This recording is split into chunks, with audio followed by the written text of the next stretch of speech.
కూడా ప్రధానమంత్రి రేస్లో ఉన్నట్లు కేసీఆర్ ఈ మధ్య చెప్పారు. సో మీ విలేకరుల సమావేశంలో నేను కూడా 100% రేస్లో ఉన్నాను అని. మరి ఎలా రేస్లో ఉన్నారో దానికి ఒక వివరణ కూడా ఇచ్చారు. ఏ పార్టీకి మెజార్టీ రాదు, బీజేపీ కానీ కాంగ్రెస్ కానీ, సంకీర్ణ ప్రభుత్వమే అధికారంలోకి వస్తుంది, ప్రాంతీయ పార్టీల కూటమి అధికారంలోకి వస్తుంది, బీఆర్ఎస్కు 12 నుంచి 14 సీట్లు వస్తాయి.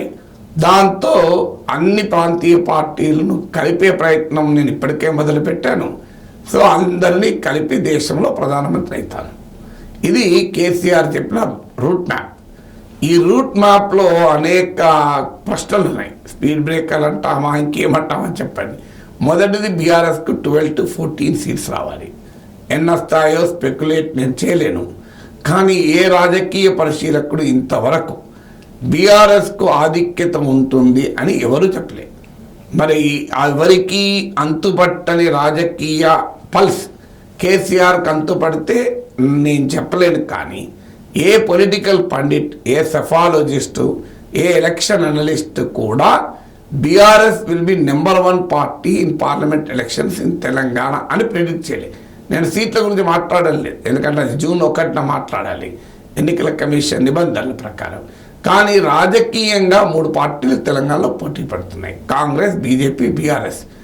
ఏ ప్రిడిక్షన్ చూసినా బీఆర్ఎస్ 2nd పొజిషన్లో ఉంటుందా, ఓట్లలో సీట్లలో 3rd పొజిషన్ ఉంటుందా అనే చర్చే తప్ప, అది కూడా సీట్ల విషయంలో 3rd పొజిషన్లోనే ఉంటుంది, ఓట్ల విషయంలో మాత్రం 2nd or 3rd ఉంటుంది అనే చర్చ మాత్రం నడుస్తుంది.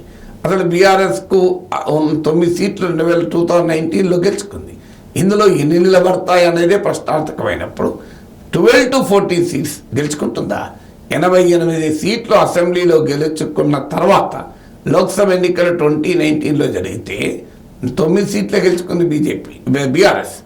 ఇప్పుడు 39 సీట్లకు పడిపోయి ఉన్న ఎమ్మెల్యేలు కాపాడుకోవడమే కష్టమవుతుంటే ఈ సమయంలో మేము 12 to 14 సీట్స్ గెలుచుకుంటాం అని కేసీఆర్ జోస్యం చెప్పడం మొదటి ఆశ్చర్యం. ఇక రెండవది, ఒకవేళ 12 to 14 సీట్స్ వచ్చినా ప్రాంతీయ పార్టీల సంకీర్ణం ఏర్పడాలంటే దేశంలో ఇతర ప్రాంతీయ పార్టీలు చాలా ఎక్కువ సీట్లు రావాలి. స్టాలిన్, డిఎంకే, తృణమూల్ కాంగ్రెస్, సమాజ్వాదీ పార్టీ వీళ్ళందరూ తమకున్న అవకాశాన్ని వదులుకొని కేసీఆర్ను ప్రధానమంత్రి చేస్తారా? సో ఇది నెక్స్ట్ క్వశ్చన్ వస్తుంది. తర్వాత కేసీఆర్ గతంలో ఎన్నికల సమయంలోనే ఈ మాటలు మాట్లాడుతుంటారు. 2019 ఎలక్షన్స్కి ముందు ఫెడరల్ ఫ్రంట్ అన్నాడు. అసలు ఇప్పుడు భారత రాష్ట్ర సమితి పేరే మార్చుకొని తిరిగి పీచే 3 తెలంగాణ రాష్ట్ర సమితి అవుతానని అంటున్నారు.